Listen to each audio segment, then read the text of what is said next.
Hello, everybody. Welcome to the Premier League check-in podcast with myself, Benjamin Bloom, and the great Matt SB. On Matt, a pretty decisive weekend in the Premier League relegation scrap sandwich, and a pretty decisive weekend if you happen to be an Ipswich Town fan. But we'll get to that, Matt, and concerning because I think a lot of people in the comments are going to be saying, well, this is how we thought this was going to play out. And we're now looking at the three promoted teams currently in the bottom three. My first question to you, though, is are we taking Everton out of the YouTube thumbnail, out of the format? They've won 3 on the trot. We knew David Moyes was going to do this.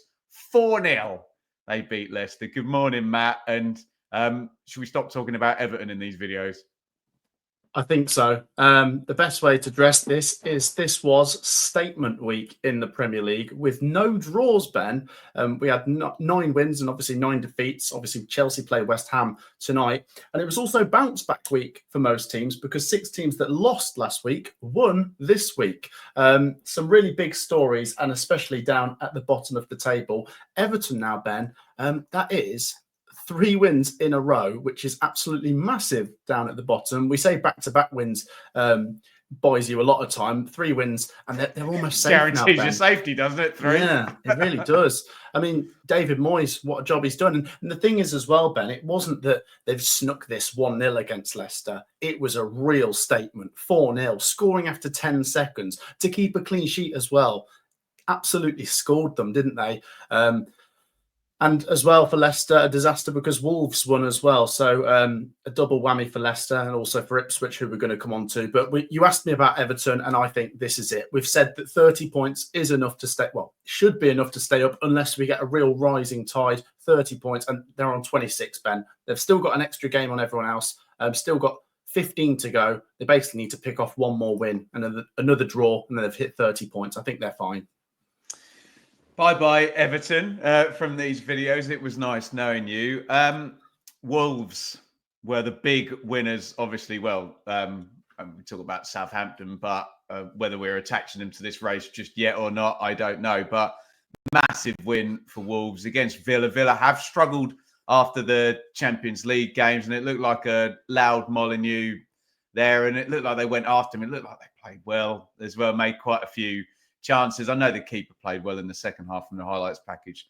I saw, first win in 6. They've got a massive goal difference gap. And I'm going to get into the broad conversation with you at the end of this segment about promoted teams and the chasm. And it's almost like Wolves were the one that the hope of the promoted teams is someone has a disaster, and Wolves have been having a disaster, but big win and a new contract for Cunha as well. Matt, the Wolves fans will be happy after this week, won't they?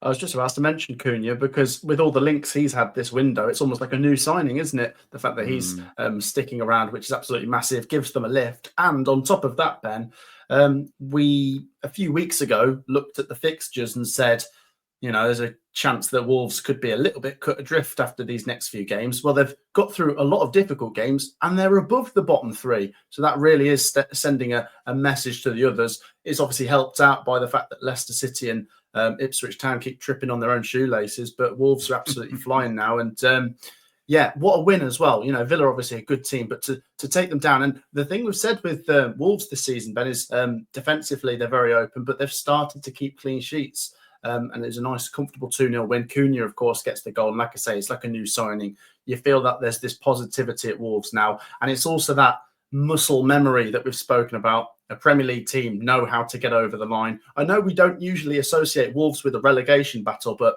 there's still that know-how to beat the other Premier League teams, to move them away. Whereas Ipswich and Leicester just losing 6-pointers, which is almost unforgivable down here. Yeah, more of that in just a minute. Quickly on Leicester, you already mentioned them in passing, Matt, because, you know, they featured in what was supposedly a head-to-head, but unfortunately the promoted teams just aren't leveraging these head-to-heads, and it was 4-0. So we knew, well, we wondered whether the Leicester win at Spurs, was that just an outlier, as maybe it kind of turned out to be for Ipswich as well. But yeah, you now go back to 8 defeats in 9, and I mean heavy on the goal difference. I'm not sure how Van Nistelrooy turns this around. I still, and this is nothing to do with me supporting Ipswich, I still find Ipswich the most compelling, competitive of the 3. But whether that's enough, we'll get into in a minute. Can you just talk to me briefly? I went all over the map then. Sorry, Matt. You talk to me briefly about Leicester. Yeah, well, it does. It certainly does make that Tottenham win stick out as an outlier and a random spike that might not be followed up by anything. And yeah, I agree. There's not really much to make me think Leicester City have got what it takes to survive, other than if they could just suddenly put 2 good performances together and get themselves those sort of back-to-back wins. But based on the performances we're seeing, it doesn't look very likely, Ben. I mean, it's a disastrous way to lose, that is. If you'd lost 1-0 or 2-0, you could try and draw the positives, but we've said how open Leicester City are defensively, and they couldn't even score as well.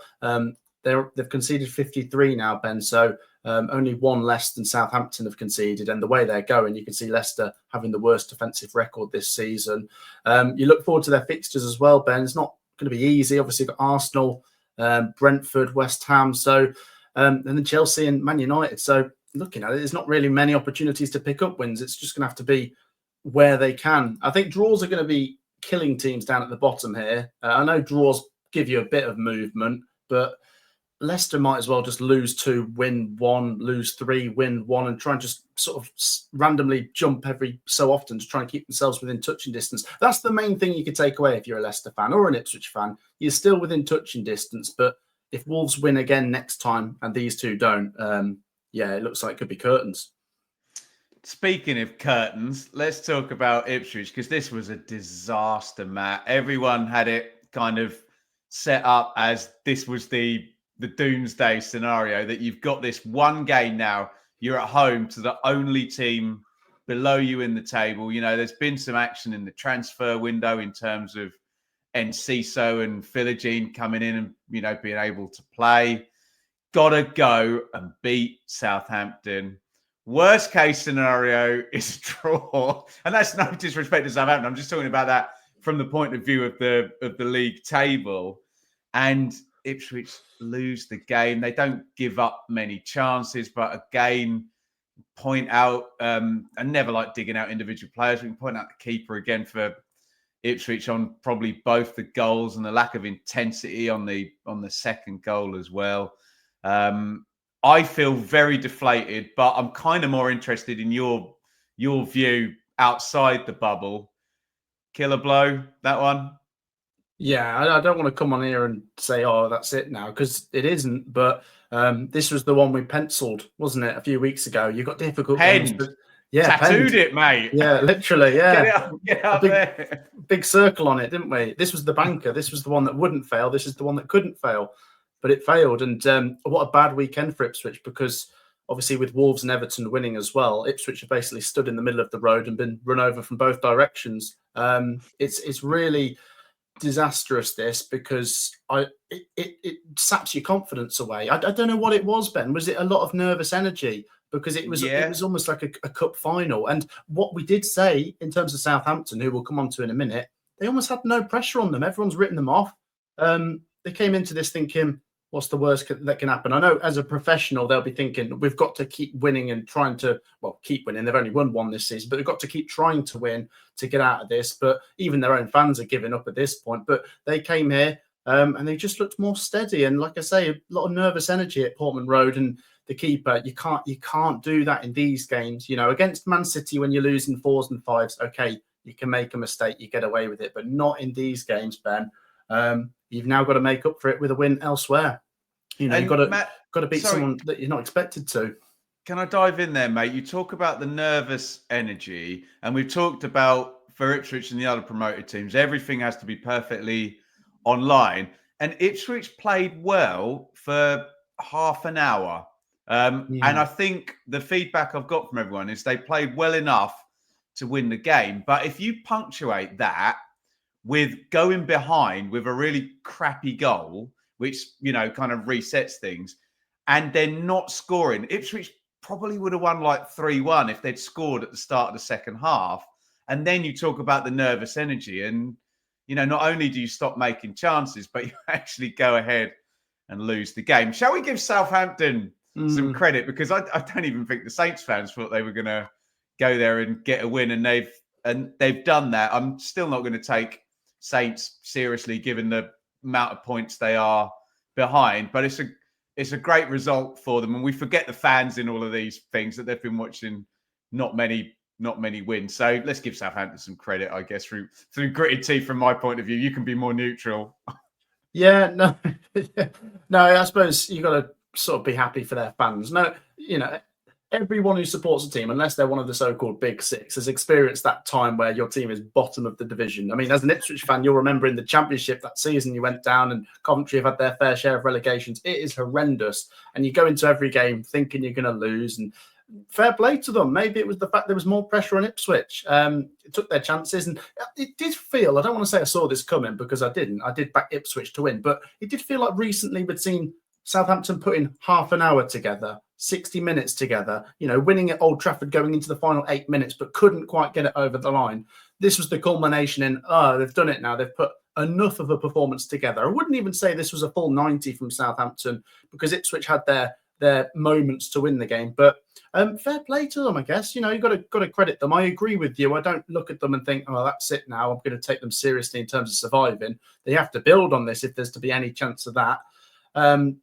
Because we're worried about Ipswich, and Ipswich are 7 points clear of Southampton, and 7 points is very hard to make up down at the bottom.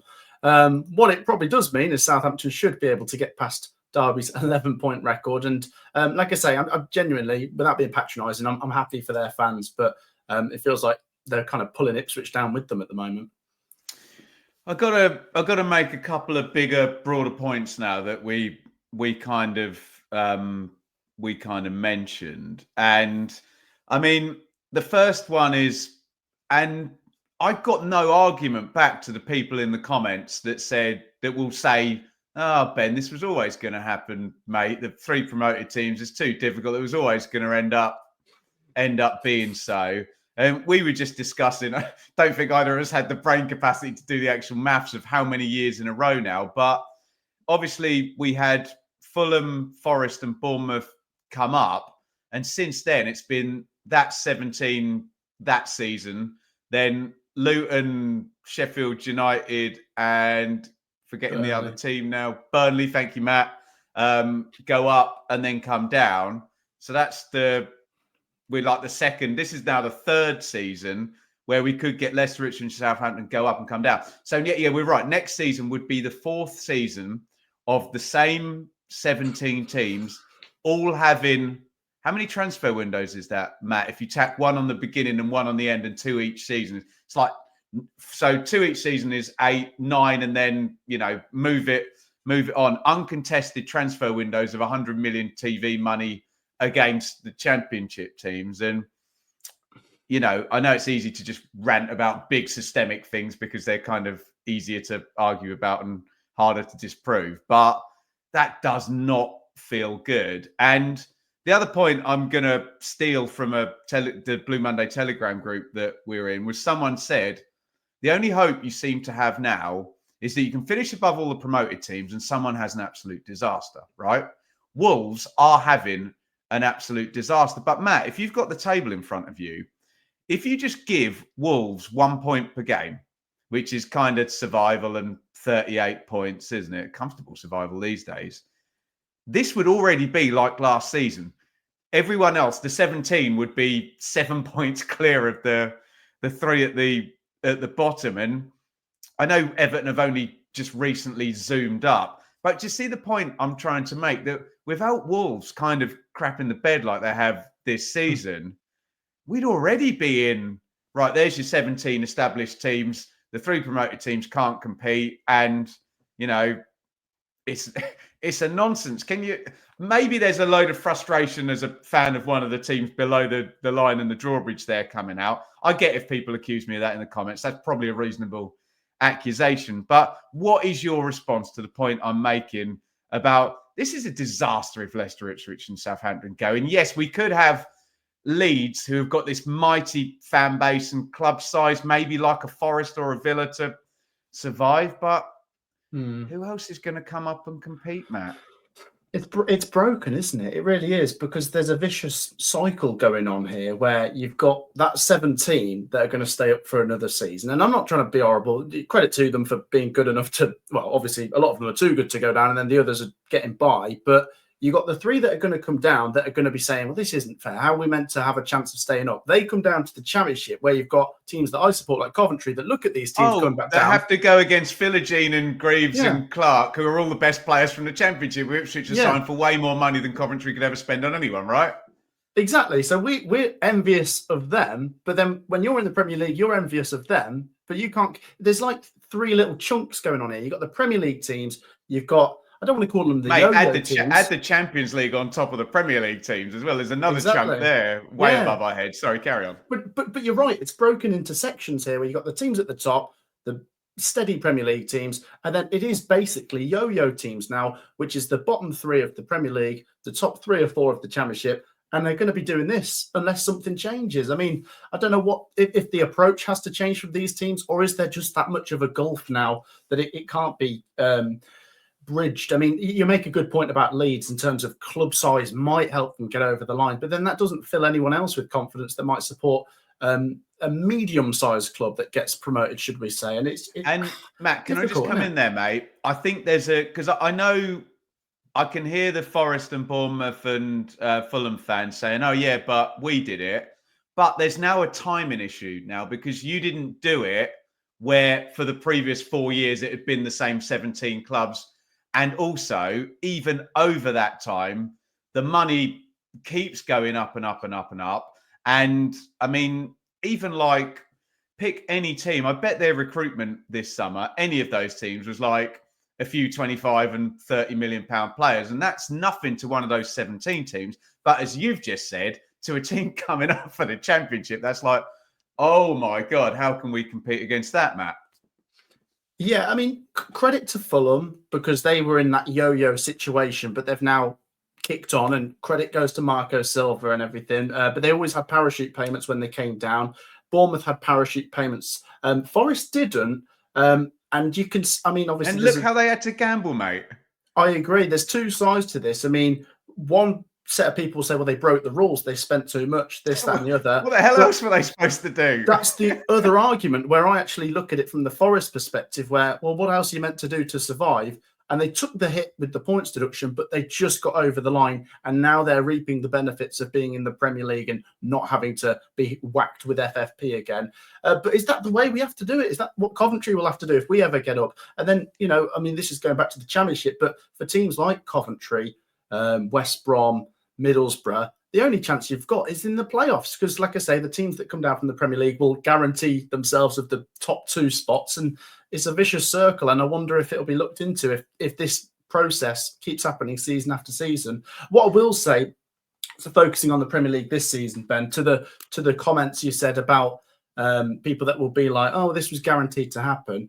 Maybe it was, and maybe myself and Ben were being optimistic when we said maybe one of them will survive, and they still might. But what you've got to hope is at the start of the season, you drag as many teams down with you. So at the start, it was West Ham, Palace and Wolves. And then if you could just get to April within touching distance, if we can get to mid-April and Wolves are 17th and Ipswich are 18th and there's 2 points in it, that's maybe as good as we've got right now. And then at that point, with a couple of games to go, anything can happen. I'm not sure if that's wishful thinking or what, but it's what you've got to hope for. And that's me as a neutral saying that as well. I'm not, I know Ben's an Ipswich fan, but surely the footballing world wants to see a competitiveness down at the bottom.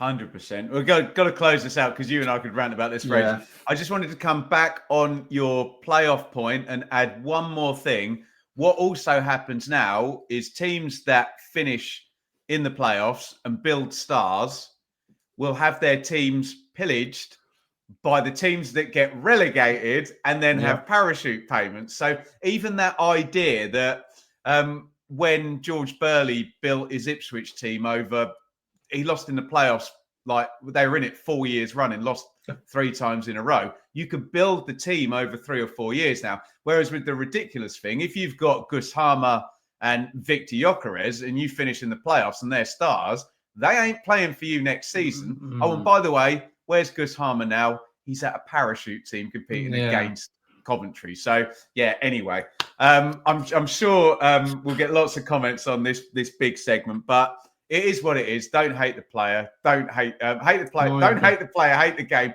Definitely don't hate the YouTubers talking about it.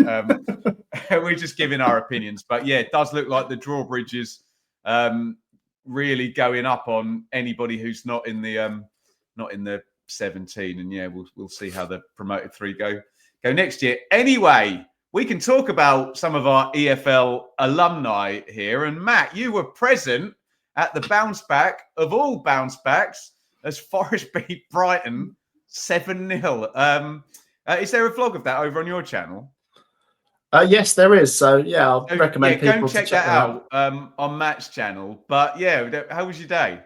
This is like a news show, Ben. We've gone through all the horrible news of relegation, and to end on a positive story, Nottingham Forest. I mean, I love every trip I've had to the City Ground. I think it's a great historic ground, and the Forest fans are always really warm towards me. And myself and Sophie loved it, and we were present for Nottingham Forest's biggest ever Premier League win. And what a bounce back as well. I mean, they absolutely ran Brighton into the ground. They drove them into the ground. They battered them. They took no pity on them. I mean, people have made points about Forest are defensive. They win games by 1 or 2 and they keep a clean sheet. They took the handbrake completely off, Ben, and went to town on them. And it was like Nuno had said, you know, you ruined my birthday last week for the Bournemouth game. You go out there and make things right. And they absolutely battered them. And on a weekend where Man City lost, Newcastle lost, it felt like a decisive one. As I say, this was statement week. I think Forest are going to make the Champions League. I'm going to make that prediction now, Ben. They're starting to. I know it's not impossible they could fall out of it and it could get close towards the end, but that was a real statement, that win against Brighton. And yeah, love it. Just how good they are at the back, solid, and just going forwards. Chris Wood's a monster, isn't he? So it's brilliant. Well, and if we invert your comment about being positive about the Champions League, about what would have had to have happened for us to be negative about Forest getting the Champions League. Okay, so they get hammered at Bournemouth, and this week they lose again. Okay, so not only did they not lose, not only did they win, they won 7-0. So, you know, if we were looking for the opposite of evidence of Forest falling away, we've got completely the opposite narrative here, haven't we? So go and check out Matt's vlog. And look, I know we've been bigging up Forest a lot this season, but given the long conversation we've just had about the hierarchies of the 92, let's bloody well enjoy a team that was in the EFL challenging for the Champions League, and obviously Villa got in there. Just talk to me quickly about Fulham as well, Matt. What a win that is. We've said Newcastle have been in form, and if anyone's going to sneak up into that top 4 from outside, maybe it's them. But Fulham go there, come from behind victory as well. Let me just bring their lineup. We got any EFL players that were in there? Robinson's still in there. Sanderberger, that kind of counts a little bit, doesn't it? Yeah. Rodrigo Muniz was signed for a ton of money in the EFL, but yeah, look, regardless of that, it's a great win, isn't it, up at Newcastle? It is, and they were another team that bounced back because obviously they lost 1-0 to Manchester United last week at home. So, yeah, massive win away at Newcastle, who had been in good form. And like you say, to come from behind, Newcastle had some really good chances. I think they hit the woodwork. They kept hitting the post, didn't they? Yeah. So maybe an element of luck, but you make your own luck sometimes. And Raul Jimenez is putting up some good numbers. He got the equaliser. And then, as you say, Muniz. I love that goal for the second. He just sort of jumps in ahead of the keeper, just pokes it in, and yeah, good thinking, quick thinking. And Fulham keep alive their European hopes because, you know, look at this picture, Ben, in the top half of the table. There's very little to separate fourth down to about 9th. And Fulham are churning out a lot of wins, just being that little bit more consistent, and they'll be right up there. But you can see that with Marco Silva because what a job he's done, Ben. You know, it's about 4 or 5 years he's been there now, and he's really made them solid and hard to beat and Matt, a top half regular. Nobody trusted him either, did they? They all thought, oh, he'll get Fulham up and then he'll go and take another job and he'll walk away. He had that reputation, but he's really, you know, he's really sort of, I don't want to say stayed loyal because, you know, I'm sure Fulham have paid him lots of money to be their manager, but he was, I mean, he had a freak show of a squad, didn't he, in the Championship? But they played beautiful football with that squad, and he's certainly proved his worth in the Premier League and stayed loyal, hasn't he? Right. I feel like I need to go and have a walk after this, after our big rant about the state of the 92. That might make a good clip for your channel, actually, as well, Matt. And at which point you can give a plug for your fantastic channel. What's going on over on the Matt SB channel, where I might make an appearance at the weekend as well? Yeah, so to go back to Ipswich, obviously we spoke about the negativity, but as a Coventry fan, I'm actually fearing a retaliation now because Coventry play Ipswich in the FA Cup at the weekend, and I will be joined by Benjamin Bloom. Please do head over to the channel, check it out. We'll have a match vlog there. I've also got a vlog in midweek coming for Coventry versus Leeds, and I did a vlog at the weekend for Forest versus Brighton. So busy, and League One predictions with Benjamin Bloom. Please do check it all out on the Matt SB channel. Yeah, brilliant stuff. Go and head over. I'm sure you'll probably get it recommended if you watch these videos, but go and hit subscribe. Regardless, really helps us all out. And we will see you in various places. But if you're just here for the Premier League check-in, this will be back sort of same time next week. Thank you, everybody, for watching and for indulging our ranting.